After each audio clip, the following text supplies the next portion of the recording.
Narito na ang unang tanong. Top 7 answers are on the board. Name something na nilalagyan ng sticker. Go! Corel. Kotse. Kotse. Siyempre, nilalagyan ng sticker yan. Survey says, top answer, Corel. Corel, pass or play? Play, play, play. All right, let's go. Let's play. Round 1. Stephanie, name something na nilalagyan ng sticker.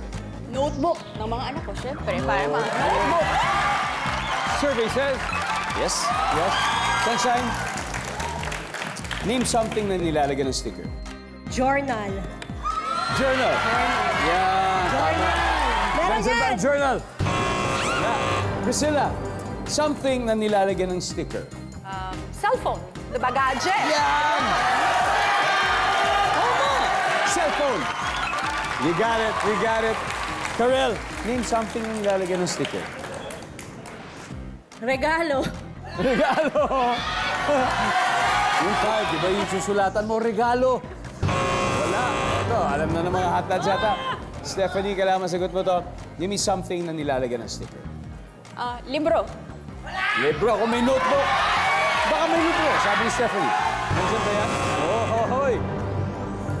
Kanina pa sila nagdidiskusyon. Oh, Dins. Paring Dino.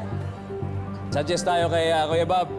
Name something. Alam nyo, na napakadali nilalagyan. lang na ito. Ewan ko bakit di nila nakuha. Eh. Ano kaya to? Ref. Ref. Paul, something na nilalagyan ng sticker. Para sa akin, ref. Kuya Mike, name something na nilalagyan ng stickers. Gate! Gate! Yung mga tipong ano. Di ba? Oh. May mga kampanya. Oh, yan. Nilalagyan ng sticker yan. Yan ang gate. Kuya Bob, sa'yo manggagaling ang final answer. Name something na nilalagyan ng sticker. Ref. Ref! Hindi, alam natin, magnet madalas, di ba? Magnet. Pag sa ref, magnet, di ba? Magnet. Magnet. Pero sticker kaya, nandun ba kaya yun? Baka, tignan natin. Sabi nila, ref.